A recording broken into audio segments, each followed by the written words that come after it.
Queridos irmãos, graça e paz. Bom estarmos de volta nesse domingo, um culto por semana e naturalmente bem restrito também do ponto de vista numérico, mas Deus tem nos dado essa oportunidade, como bem orou a irmã Cristiane Gisela, privilégio de nós estarmos juntos, louvando, engrandecendo o nome do nosso Deus. Eu tenho ouvido tanto de alguns irmãos aqui da nossa igreja, como de outras igrejas que às vezes conversamos, a seguinte expressão: não é a mesma coisa virtual, né? E eu disse, claro que não, porque a vida cristã ela não foi feita para a gente vivê-la na virtualidade. Ela foi feita, e especialmente o culto comunitário, congregacional, já está dizendo, congregacional foi feito para a gente fazê-lo, realizá-lo, oferecê-lo a Deus em um ajuntamento, em uma aglomeração. Tanto esse termo tem sido utilizado, não aglomerar, mas a igreja cristã, a igreja do Senhor, ela e o culto público, ele foi feito, foi instituído, foi estabelecido por Deus, pressupondo o ajuntamento, agrupamento de pessoas, a aglomeração de pessoas. Por isso que, virtualmente, nós devemos valorizar as atividades que as igrejas fazem, especialmente por uma situação ou outra que nós somos impossibilitados, como esse período de pandemia tem assim feito, e muitos irmãos certamente que nos acompanham hoje à noite pela transmissão também, principalmente os irmãos acima dos 60, aqueles que têm comorbidades, que não podem realmente se expor muito. Todavia, a nossa vida cristã, e especialmente o culto público, ele deve ser vivenciado, experimentado nesse ajuntamento, nesse momento em que nós nos encontramos, com as nossas falhas, com os nossos defeitos, com as nossas imperfeições, sim, mas unidos pelo amor que nos alcançou, o amor do nosso Deus. Então, eu tenho dito nos 2 primeiros domingos, e repito nesse, uma alegria rever e reencontrar alguns irmãos, porque especialmente nesse de hoje, a gente vê mais rostos novos, que não tínhamos visto nos 2 primeiros, inclusive agradecer a alguns irmãos, que nós tínhamos esse culto para hoje com mais de quase 70 inscrições, e a gente teve que contactar alguns e pedir para que deixasse para outro domingo, para dar uma certa prioridade àqueles irmãos que não tinham vindo ainda em nenhum culto, em nenhuma atividade. Então, a alegria encontrar os irmãos. Eu estava hoje contabilizando, na verdade ontem à noite contabilizando, quando nós suspendemos os trabalhos da igreja, foi dia 18 de março, fizemos um culto presencial, uma reunião familiar no dia 17 de março, foi numa terça, lá na casa de Salles e Roberta, com um grupo já compacto, o pessoal acima dos 60 já não foi, e o último culto nosso aqui na igreja foi dia 15 de março, ou seja, para mais de 120 dias, não é, que nós, alguns irmãos certamente que estão hoje à noite, eu menos um pouquinho, porque desde o primeiro domingo de julho que estou ouvindo, mas para alguns irmãos, há mais de 120 dias que vinham a esse lugar reservado, preparado para o culto ao Senhor. Não que aqui haja uma unção diferente, especial, que a gente não pudesse senti-la, desfrutá-la, presença de Deus em qualquer outro lugar, mas certamente esse lugar onde nós nos reunimos com muita frequência, ou nos reuníamos com muita frequência, onde certamente Deus, por muitas vezes, nos edificou, nos abençoou, falou profundamente ao nosso coração. E aos queridos irmãos que nos acompanham em seus lares, pela nossa transmissão aí pelo canal do YouTube, pela nossa página do Facebook, que Deus abençoe ricamente a sua vida também, queridos irmãos, tanto da nossa igreja como outros que nosso canal no YouTube, nossa página no Facebook, há vários irmãos e irmãs de outras igrejas, de outras cidades, que muitas vezes acompanham as nossas atividades, as nossas programações. Queridos, eu quero então convidá-los a abrirem as suas Bíblias na carta de Paulo aos Colossenses, texto que nós temos estudado e nós vamos dar continuidade nessa noite. Colossenses, capítulo de número 3. Nós vamos ler hoje apenas 4 versículos, do versículo 1 até o versículo de número 4.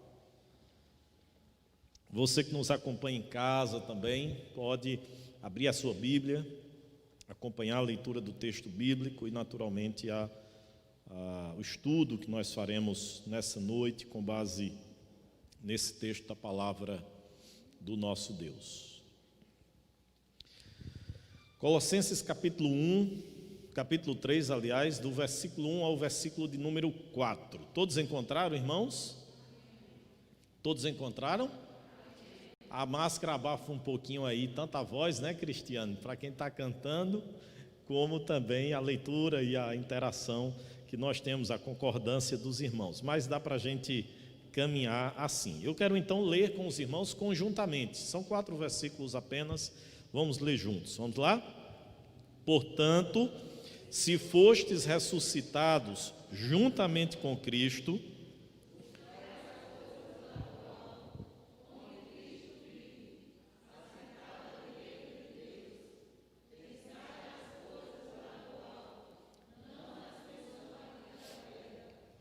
porque morrestes e a vossa vida está oculta juntamente com Cristo em Deus. Quando Cristo, que é a nossa vida, se manifestar, então vós também sereis manifestados com Ele em glória. Amém.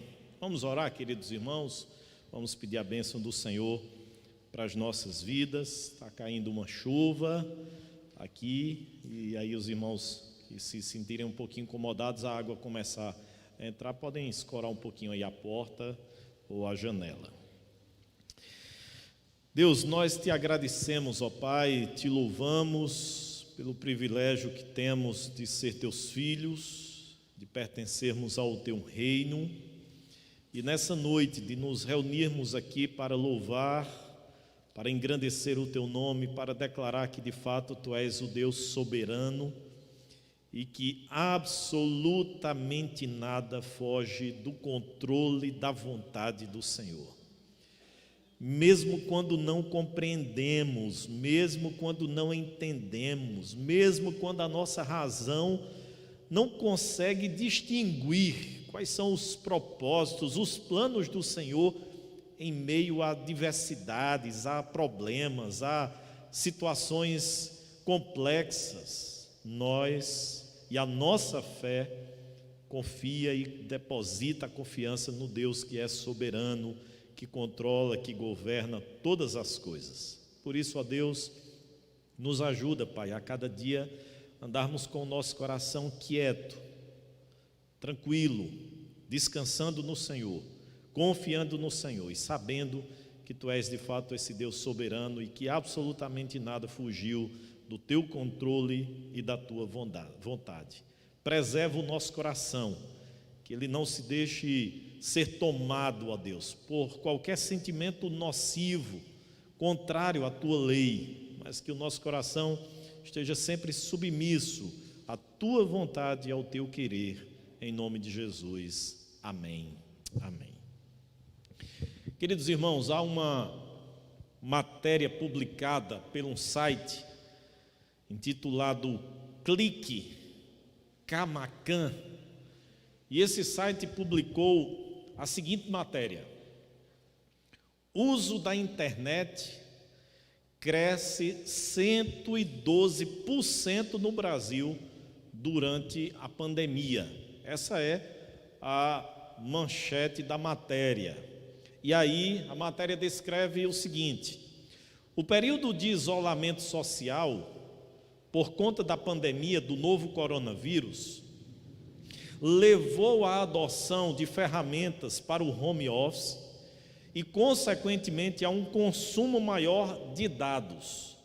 A Akamai, plataforma de armazenamento em nuvem, responsável por 30% do tráfego online mundial, registrou em abril um aumento de 112% no uso de rede no Brasil em relação ao mesmo período do ano passado.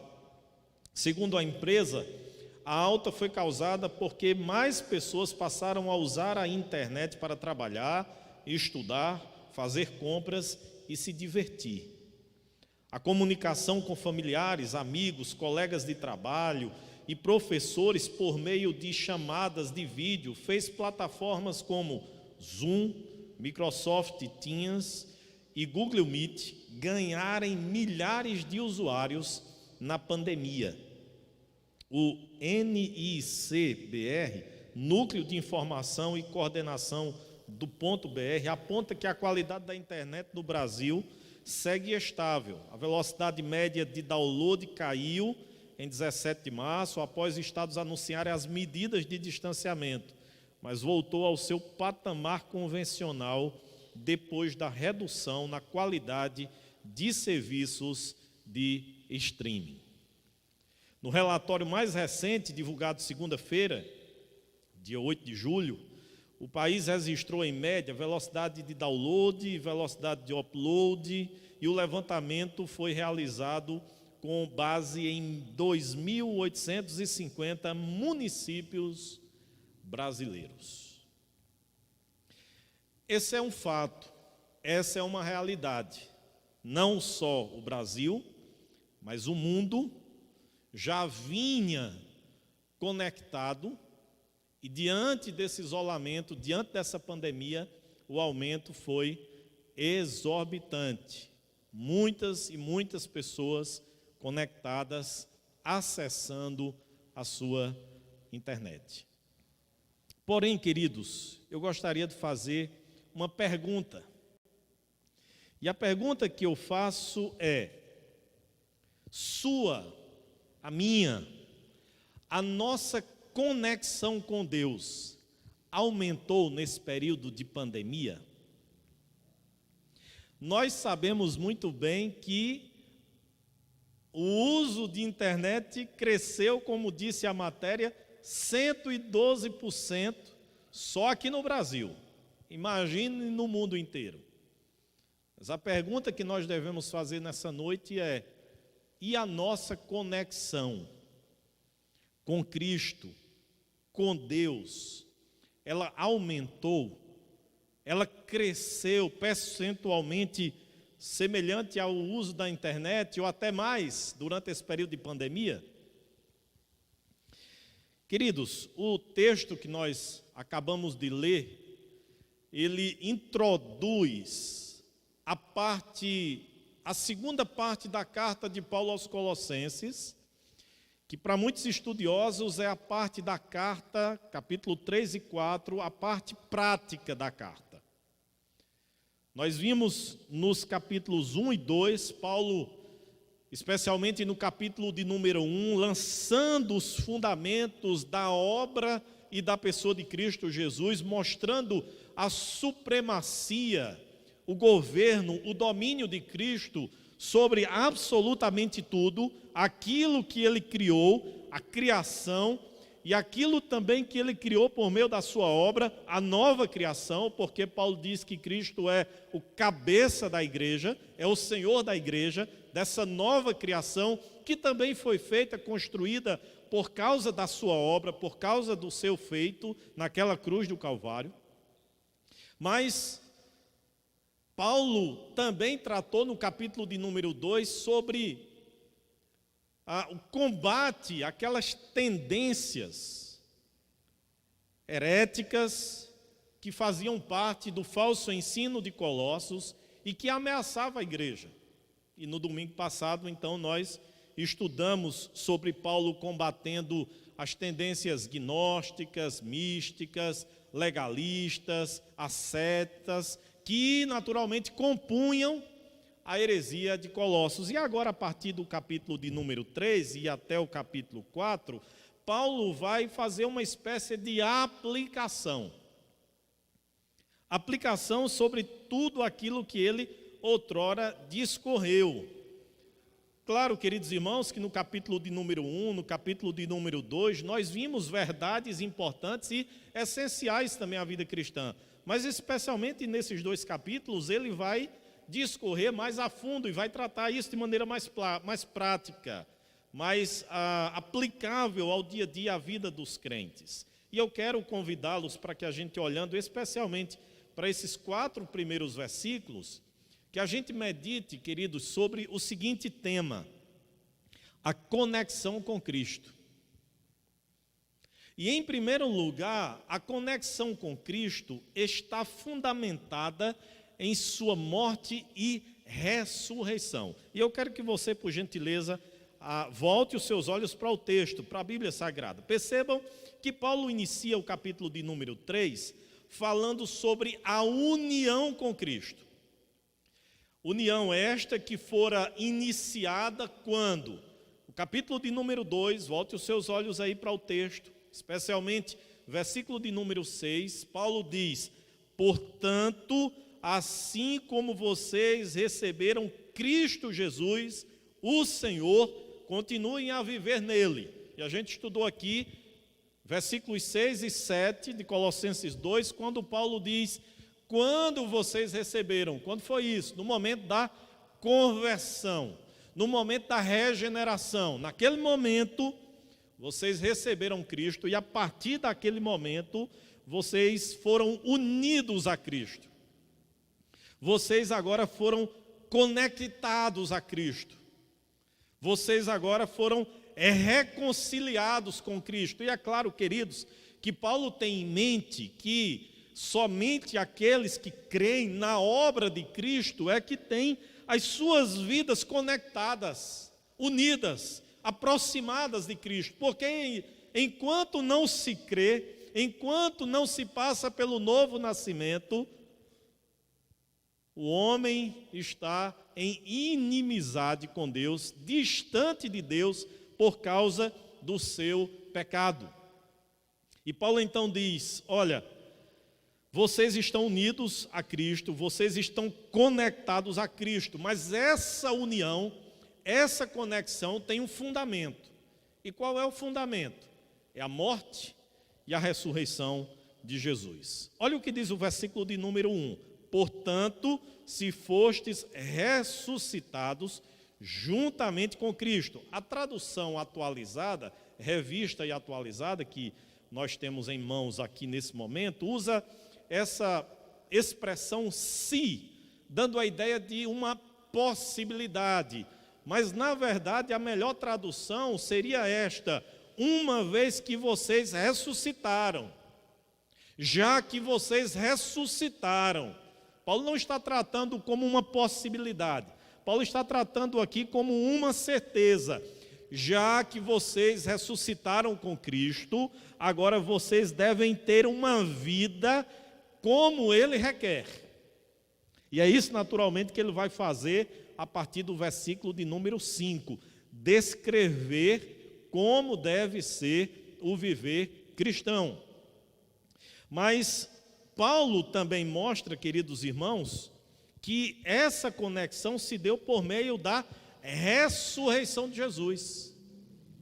O fundamento é a ressurreição de Jesus. O reverendo Augusto Nicodemos, ele diz assim: isso aconteceu potencialmente quando Cristo ressuscitou dentre os mortos e na prática, no momento em que aqueles irmãos se converteram, quando se apropriaram dessa ressurreição. Cristo, quando ressurgiu ao terceiro dia dentre os mortos, e aqueles que creem em Cristo, no momento em que recebem Cristo nos seus corações, eles agora são ressurretos, eles agora têm vida. Nos recordemos, queridos irmãos, do conceito paulino, lá de Efésios capítulo 2, vocês estavam mortos em vossos delitos e pecados. Agora em Cristo e pela sua ressurreição, há também a ressurreição, a vida. E os crentes são unidos a Cristo por causa da ressurreição de Cristo, fundamentados na sua ressurreição. Mas não apenas a sua ressurreição, a sua morte também. Olhem o que diz o versículo de número 3.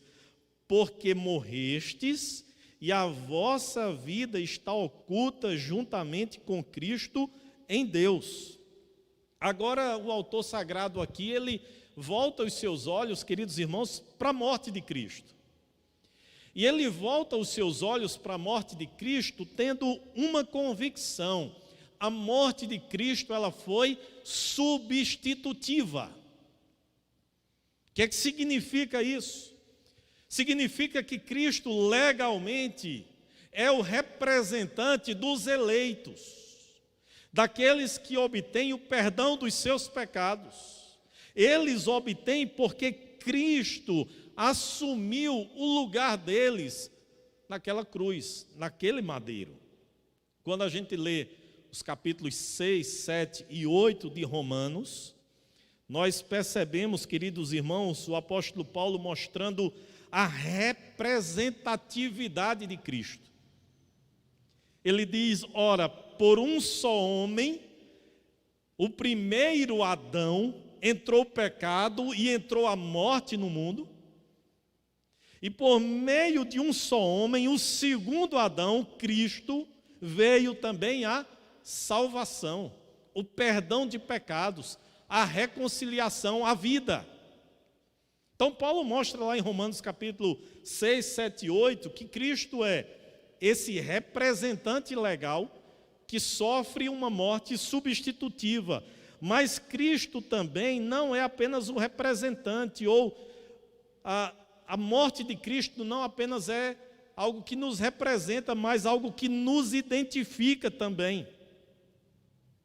A partir disso, na percepção de Paulo, os crentes morrem com Cristo e os crentes ressuscitam com Cristo.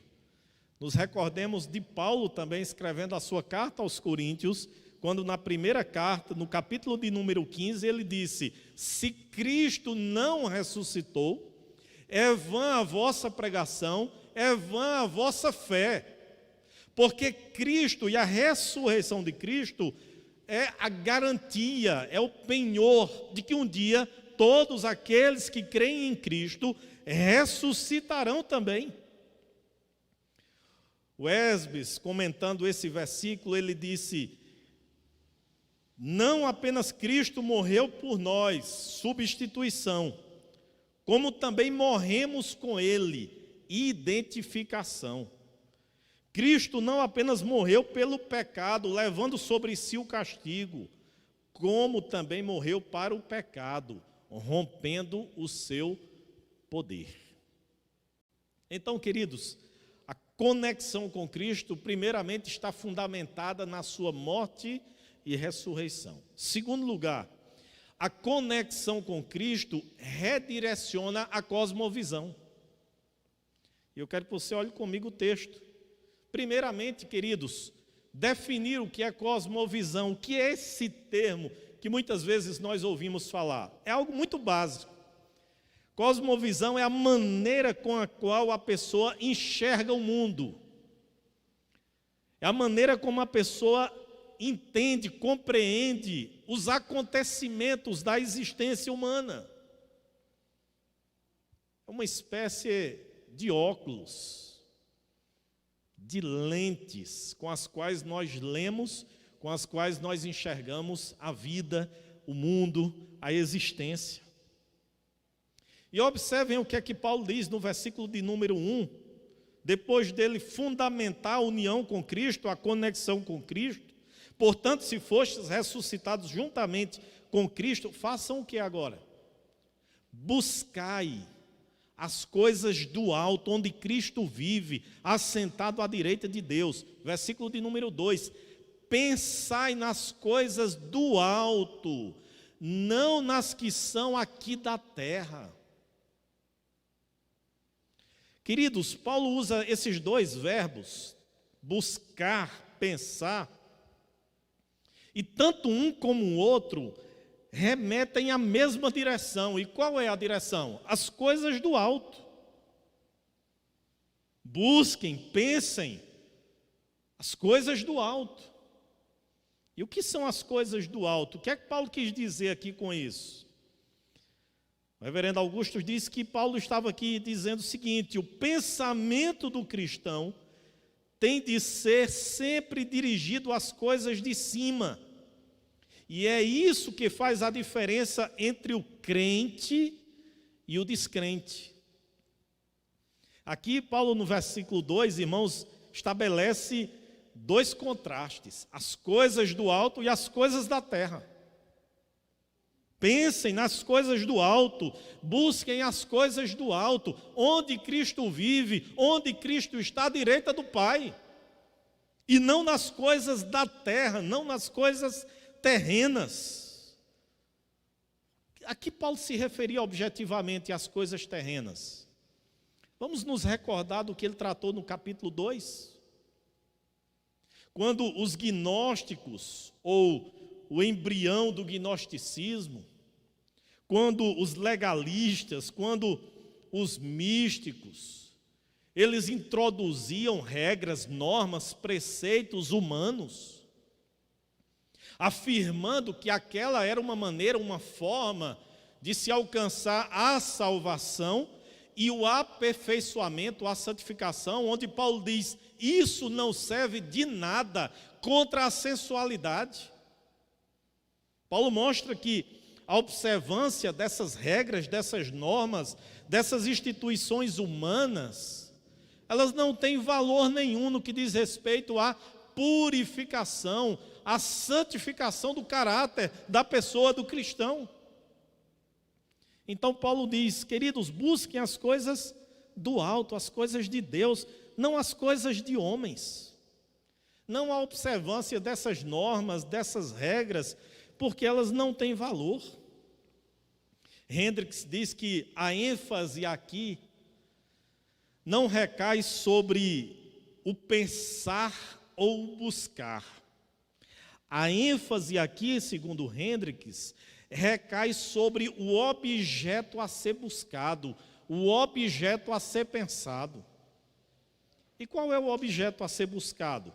Qual é o objeto a ser pensado, segundo Paulo? As coisas do alto, os valores do reino de Deus, os princípios do reino de Deus. É como alguém já disse no passado: andar com os pés na terra, mas com a mente nos céus.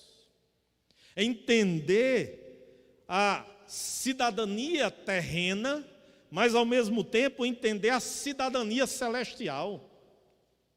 É andar com os pés na terra, mas com a mente nos céus. Pensem, busquem, almejem, anelem as coisas do alto, as coisas do reino de Deus, a palavra de Deus, os princípios de Deus, e não as coisas que são aqui da terra. Essa é agora a maneira de enxergar a vida. Essa é agora as lentes que o cristão agora usa para contemplar absolutamente tudo que está à sua volta. A união com Cristo muda radicalmente e redireciona essa cosmovisão, essa maneira de enxergar o mundo e a vida. Mas terceiro e último, queridos, a união ou a conexão com Cristo, além de estar fundamentada em sua morte e ressurreição, além de redirecionar a cosmovisão, ela estabelece um futuro glorioso. Olhe comigo agora o versículo de número 4, onde Paulo diz o quê? Quando Cristo, que é a nossa vida, se manifestar, então vós também sereis manifestados com Ele em glória. Quando Cristo, que é a nossa vida. Interessante, queridos irmãos, que esse é um padrão utilizado por Paulo. O padrão de estabelecer Cristo como modelo, como exemplo, como paradigma, como aquele que é objeto do nosso desejo, da nossa busca. Cristo que é a nossa vida. Nos recordemos do que ele disse lá em Filipenses capítulo 1, versículo 21. Portanto, o viver é Cristo e o morrer é lucro.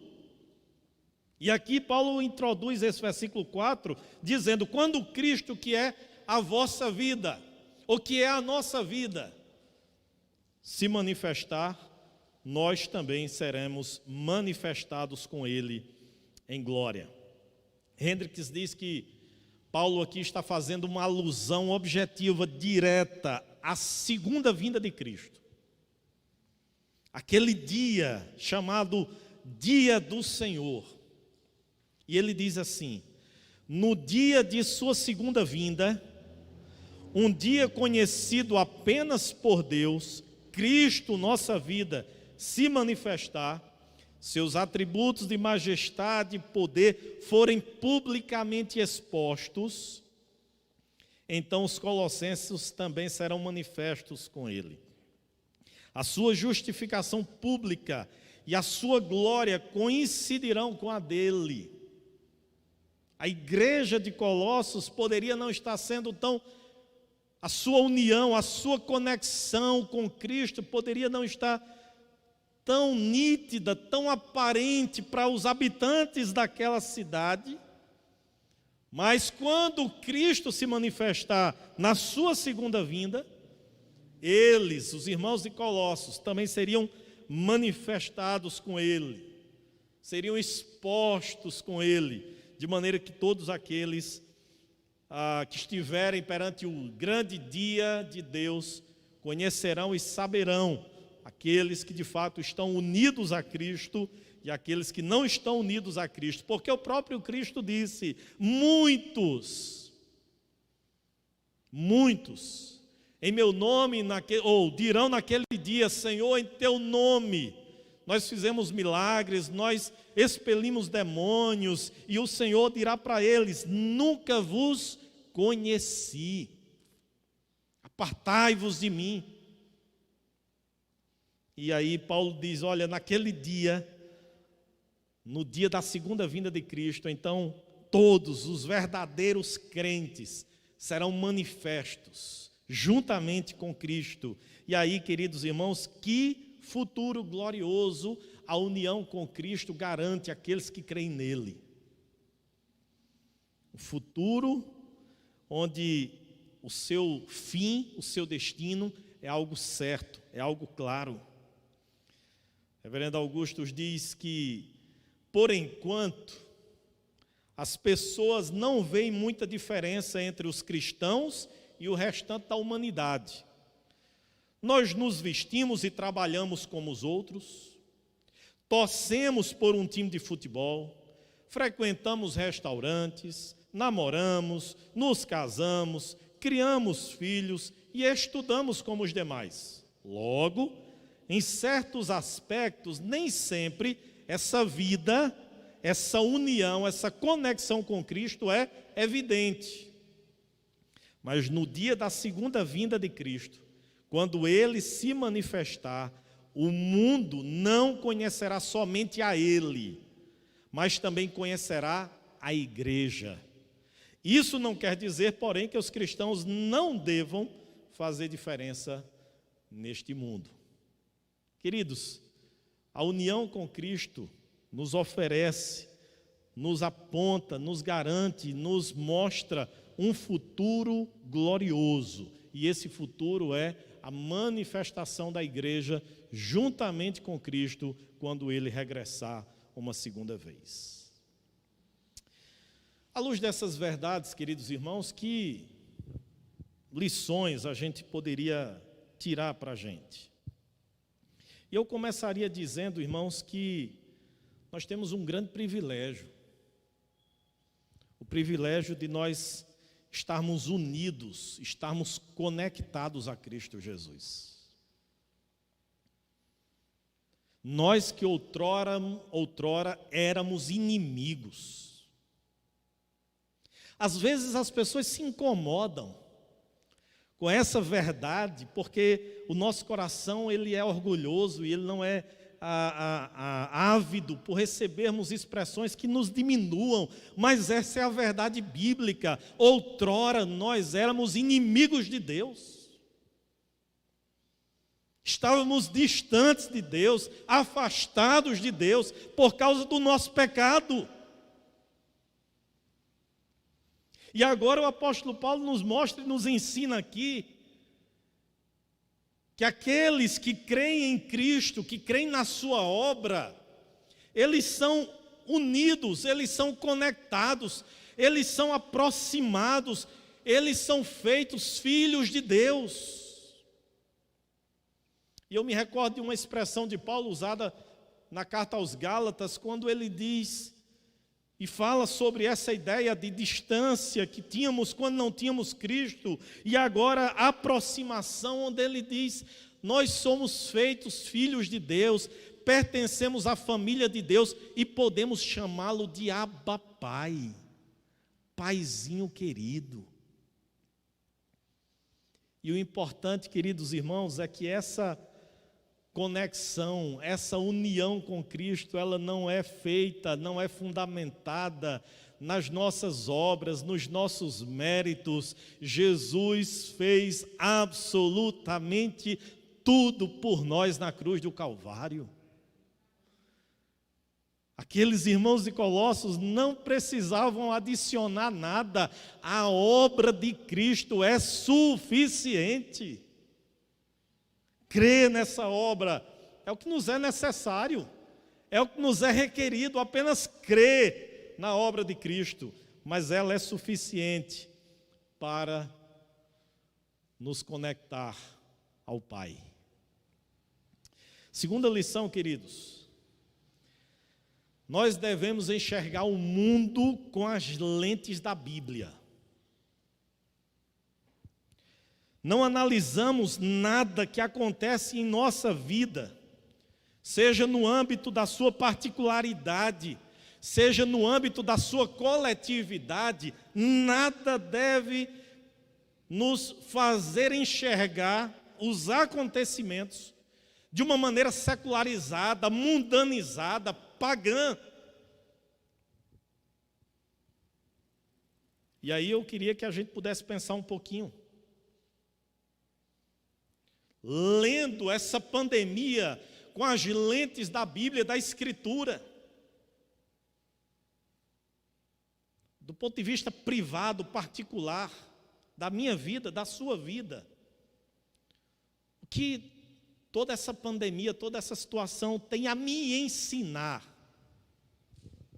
a mim, ao Tino, o que Deus quer que em meio a toda essa situação eu aprenda, eu corrija, eu mude na minha vida. Mas enxergar essa pandemia com as lentes da Bíblia e pensar na coletividade, na humanidade. O que Deus tem a nos ensinar, o que Deus tem a mostrar para o mundo com essa pandemia, com esse vírus terrível que assola todas as nações do planeta. Percebem, queridos irmãos, enxergar o mundo, enxergar a existência, enxergar os acontecimentos, não com lentes secularizadas, mundanas, mas enxergar com as lentes da Bíblia, da palavra de Deus, porque agora nós estamos unidos a Cristo, e unidos a Cristo, conectados a Cristo, as lentes que nós usamos são outras, e as lentes que nós usamos nos mostram primeiramente que há um Deus soberano, que não perdeu o controle de absolutamente nada, que Ele está governando e que mesmo a Covid-19 está debaixo da sua autoridade e poder. Enxergar a pandemia com as lentes da Escritura é saber que os meus dias, que os seus dias, todos eles estão determinados, decretados por Deus, quando nenhum deles havia ainda. Entender que não devemos andar ansiosos com a comida, com a bebida, com a vestimenta, ou até mesmo com a durabilidade da nossa vida, porque a ansiedade não acrescentará um segundo sequer à nossa existência. Percebem, queridos irmãos, que unidos a Cristo, conectados a Cristo, as lentes que nós usamos para compreender os acontecimentos na nossa vida privada particular e na coletividade são lentes diferentes da que o mundo usa. da que os ímpios usam, daqueles que não conhecem a Deus usam.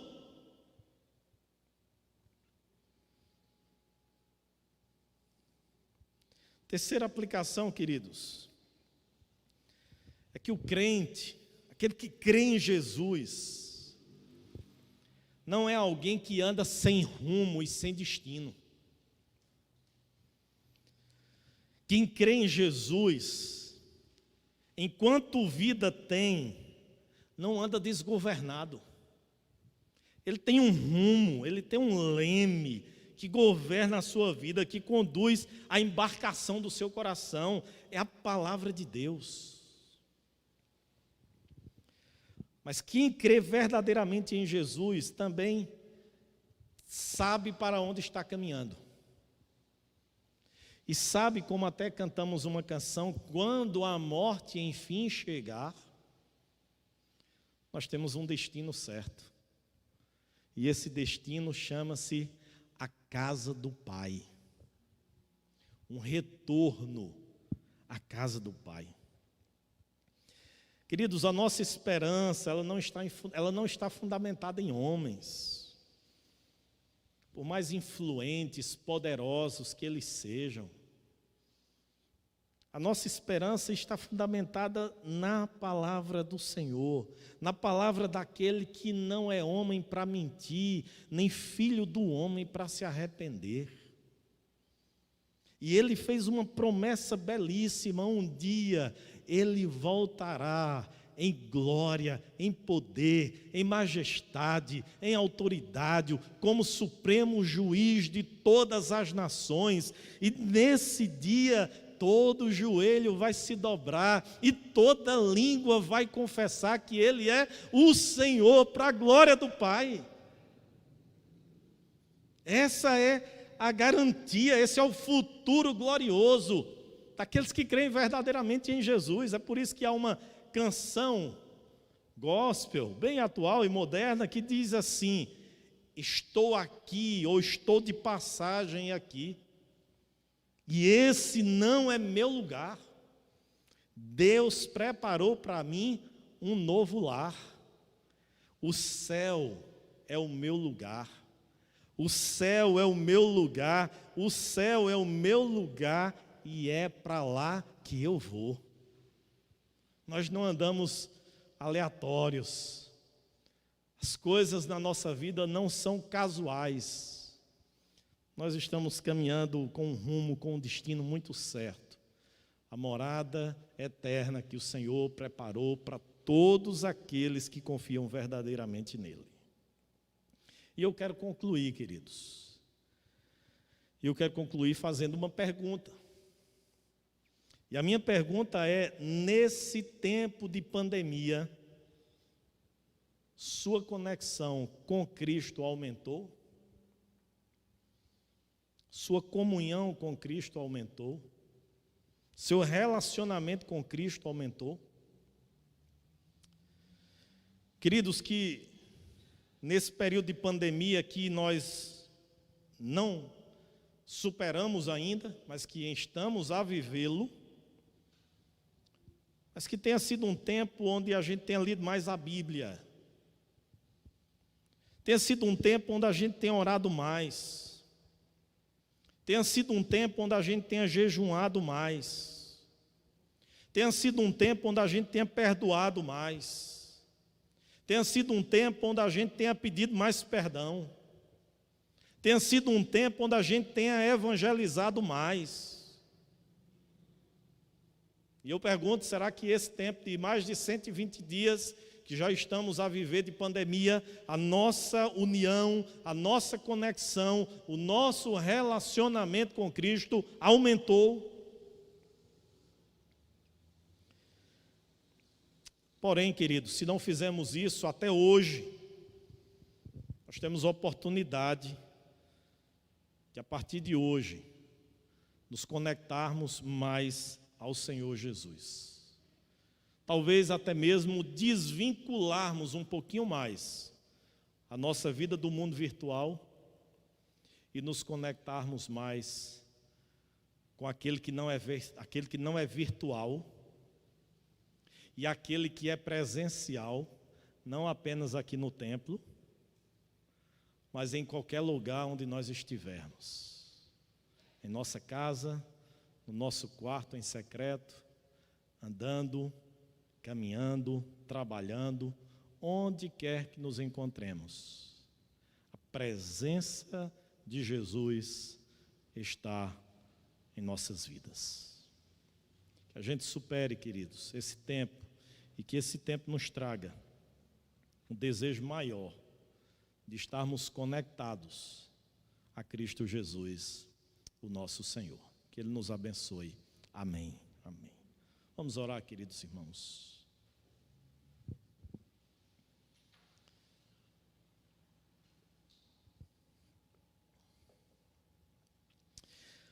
Senhor, nós queremos inicialmente pedir perdão a Ti. Pedir perdão, ó Deus, porque não aproveitamos muitas vezes as oportunidades que o Senhor nos dá. Pedir perdão porque nesses mais de 120 dias,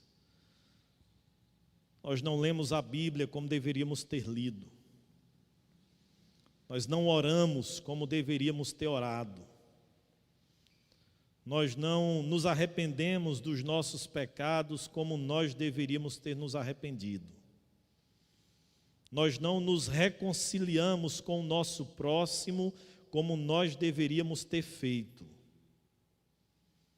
Nós não nos colocamos diante do Senhor para uma mudança e uma transformação profunda como deveríamos ter feito isso, Senhor. Por isso, nessa noite, o nosso coração se enche de vergonha. E pedimos que o Senhor nos perdoe. Que o Senhor não deixe o nosso coração naufragar nas ondas e nas águas da incredulidade, da frieza, da indiferença quanto ao Senhor e à Tua palavra. Quantos de nós, ó Deus, nesse período vibrou por não termos os momentos presenciais e adentrou, Senhor, a uma vida secularizada, totalmente distante do Senhor. Por isso, se isso aconteceu conosco, nos perdoa, Deus, e nos aviva, Senhor.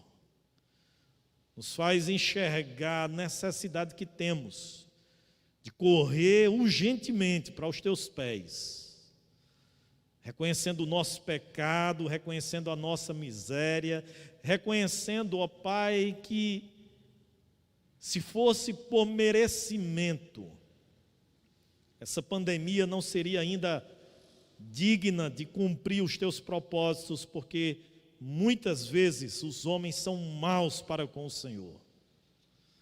Por isso, ó Deus, perdoa-nos, ó Pai. Transforma as nossas vidas, Senhor. Não nos deixe passar por esse tempo tão difícil e sairmos piores ou iguais a quando entramos nesse período de pandemia. Que o Senhor nos ajude a termos um coração mais quebrantado, a termos um coração mais generoso, mais cheio de boas obras, a amarmos mais a Tua palavra, o Senhor, a Tua igreja, a Tua obra, a amarmos mais o nosso irmão, mesmo com os seus defeitos, com as suas falhas. Ó Deus, nos ajuda, Senhor, a que sejamos pessoas diferentes nesse tempo em que nós estamos vivendo. Enche o nosso coração de alegria, de prazer, de deleite nas Tuas coisas. Que a gente busque, que a gente pense nas coisas do alto e não nas coisas que são aqui da terra, coisas que o ladrão rouba, que a traça e a ferrugem corroem. Nos ajuda, Senhor, a acumularmos tesouros nos céus. Eu oro, ó Deus, pela minha vida, pela vida desta igreja, Senhor. Por esse tempo tão difícil que nós estamos vivendo. Tem misericórdia da Igreja Presbiteriana de Monteiro. Tem misericórdia da minha vida, Senhor. Tem misericórdia do conselho, da junta diaconal, de cada membro, de cada congregado. Ó Deus, desperta o nosso coração. Toca, Deus, na dureza e na frieza do nosso coração. E nos inflama, Senhor, para o louvor da Tua glória. Que o nosso objetivo, ó Pai, não seja uma vida lucrativa aqui, mas que a nossa vida seja para o louvor e glória do Teu nome. Supre as necessidades dos Teus filhos, daqueles que precisam, daqueles que têm passado por privações materiais, mas que acima de qualquer coisa, ó Deus, nosso olhar, a nossa visão esteja nas coisas do alto, onde o Senhor vive e onde nós aguardamos ansiosamente o Teu regresso, a Tua vinda, para o louvor da Tua glória, em nome de Jesus. Amém.